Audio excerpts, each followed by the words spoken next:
শুনতে পাচ্ছি আমি আমার দাদার কণ্ঠস্বরী আমার কর্ণে ভেসে আসে। আমি ছুটে যাবো সেই দাদারই কাছে, কেননা দাদার কণ্ঠস্বরী আমার কর্ণে ভেসে আসে। নিত্যদিন করি খেলা এই ফুল বাগানে, আজ কেন দাদাই আমার ঘন ঘন ডাকে যাবে।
প্রত্যেক দিনই আমরা খেলাধুলা করি সেই ফুল বাগানে, আজকে তুমি উচ্চ স্বরে ডেকেছো দাদা, তাই বলো। কেন ডেকেছি দাদা?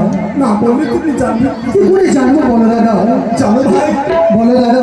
সেটাই আমরা নিত্যদিন খেলা করতে যাই ওই ফুল বাগানে, ফুলেরই বাগানে।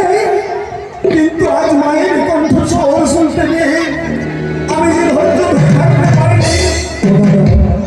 মায়ের কণ্ঠস্বর আমাদের কর্মে ভেসে এসেছে। কাল হলো আমাদের মনে বেহুলাকে বিদায় দিয়েছি বলে মনে হয় আমার জীবনে চিন্তায় চিন্তিত পড়েছে বলে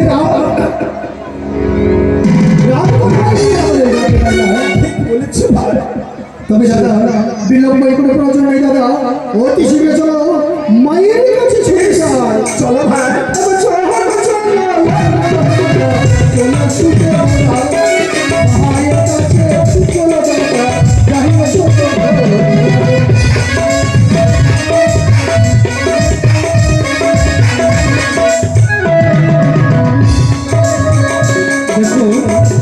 इधर देखिए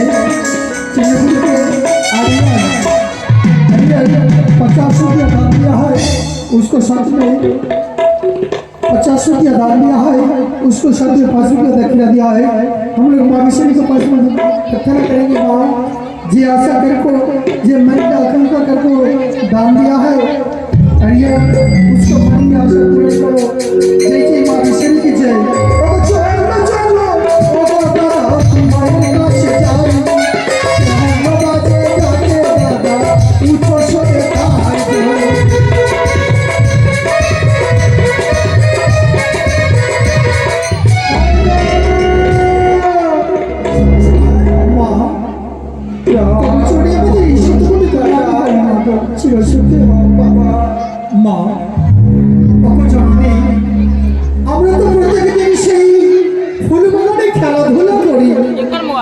কোনদিনই আমাদের উচ্চস্বরে ডাকেনি মা, আজ কেন ডেকেছি?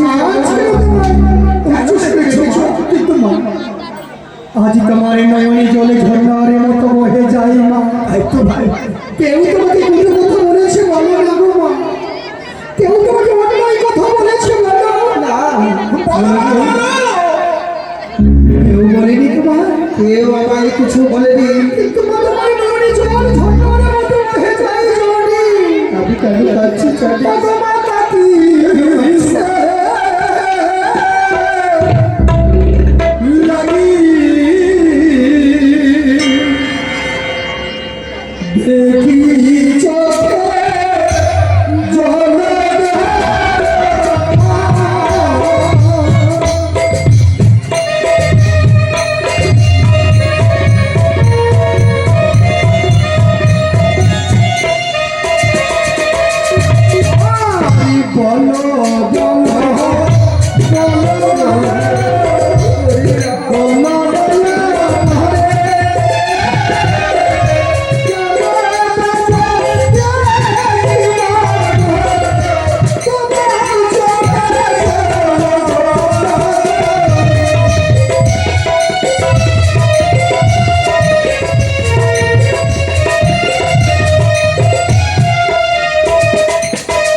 এই যে দেখ, গেছিলাম আমরা আমার বন্ধুবাদেরকে নিয়ে আমাদের ওই চন্দন বৃক্ষে।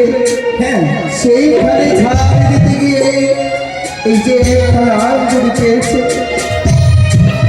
এই আঙ্গুরি কি হলো বাবা? মা গো মা, এই আঙ্গুরি দিয়েছিলাম জামতার হস্তে। কি করে আসিল বউ জানি নগরে। মা গো, মনে হয় এই জামতার হস্ত হয়নি বা পছন্দ হয়নি বলে সেই আঙ্গুরি খানে দিয়েছে মা। শুধু তাই নয়, তবে মা আর কিছু রয়েছে বাবা। কি আছে মা বলো? এই যে একটা পত্র দিয়েছে। ও, তার সঙ্গে একখানা পত্র। ভাই কানাই, পত্র দিয়েছি, তার সঙ্গে একখানা পত্র রয়েছে ভাই কানাই। তাই হবে মা। এই পত্র পাঠ করে আমায় সরাও দেখে। যদি এই পত্র তোমরা পাঠ করবে, তোমরা যে ধৈর্য ভাবে থাকতে পারবে না। আর তুমি কেঁদো না মা। ভাই কানাই, দাদা, মাকে তাড়াতাড়ি পত্র পাঠ করে শুনিয়ে দাও ভাই। মা গো, এই পত্রতে কি লিখেছে জানা জরুরি। প্রথমে লিখেছে মা গো ধর্ম নিরঞ্জন। তারপরে কি লিখেছে জানো না? প্রথমে লিখলাম ওই মাতা পিতার চলে শতকোটি প্রণাম। তারপরে লিখলাম মেয়েকে 6টি টাকার চলে প্রণাম। তারপরে লিখেছি আমি একে 6টি বৌদির চলে প্রণাম। এই কত সুন্দর হয়েছে।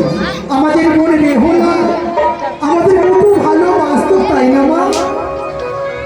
পেয়েছি বাবা। আর কি লিখেছে জানো মা? আমার শ্বশুর বাবা চম্পানি নগরে না নিয়ে গেছিল সৌতালি পর্বতের রহস্যের ঘরে। হ্যাঁ মা, আমাদের মনে গেছিল সে রহস্যের ঘরে।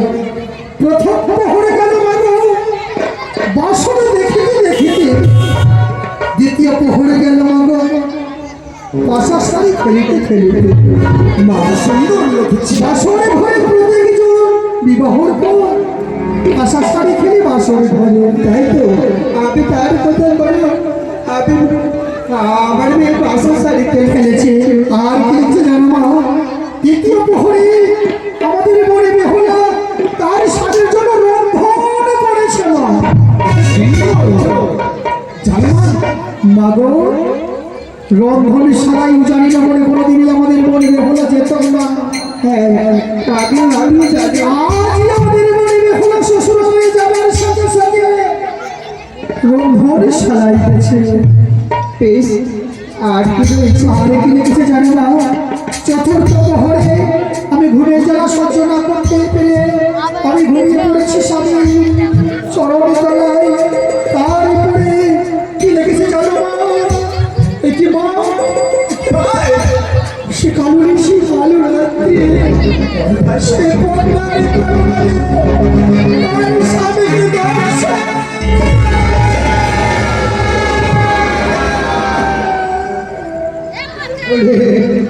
ওরে রাবি দাদা, আর বিরক্ত করতে কি করে আমি আমার মেয়েকে এই উজানে নগরে নিয়ে আসবো বাবা? মা গো, আজ তো তোমার হাসারে দিন গো। বড্ড হাসারে দিন কেন কাঁদো মা? কাঁদো কেন মা, কাঁদো কেন? আমরা তো বলেছিলাম মা গো একমাত্র করে বেহুলাকে সেই সাক্ষাৎকারে ঘরে বিবাহ দেব না। কি বলেছো ভাই?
না জানি তোমরা রাজপুত্র না জানি কোন পথে গেছে সেই তোমাদের পথ দেখিয়ে দেবে।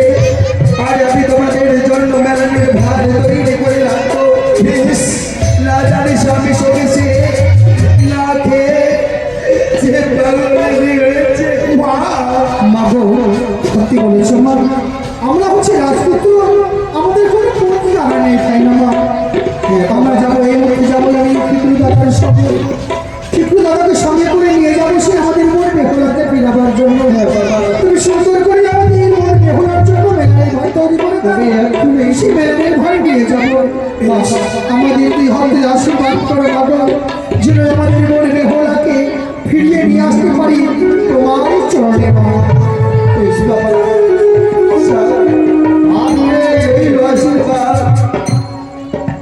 এই দাদা এদিকে মুড়িলাল পাসওয়ান আমার হাতে 50 টাকা দিয়েছে, আর বলেছে যে আমি তার জন্য মায়ের কাছে তার শরীর স্বাস্থ্য ব্যবসা বাণিজ্যের জন্য আবেদন করি, মিনতি করি।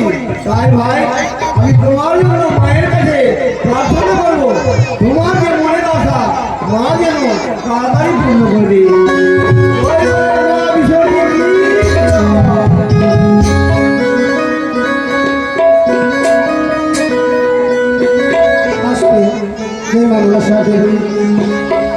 আমাদের যে গান পাঠের পরিচালক গঙ্গারাম পাসওয়ান, যিনি মা মনসার অভিনয় করছেন, তারই আজকে আসলে তিনি 100 টাকা দান দিয়েছে তার ছেলের চাকরির জন্য। মা মনসার কাছে কামনা করে নেবে, মা মনসা আমি আমার ছেলের জন্য 100 টাকা দান করলাম, যদি আমার ছেলে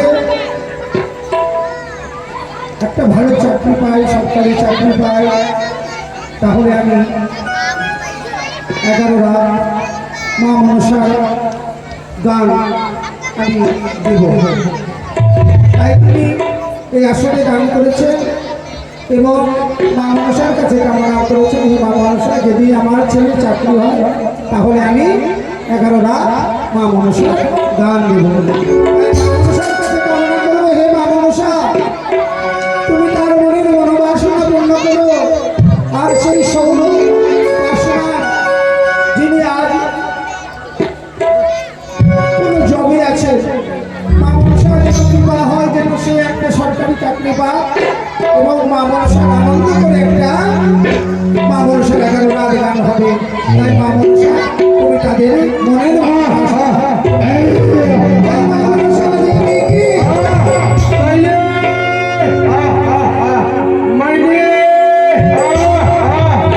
জয়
আমার নাম চোখে গুরু ঘোষ।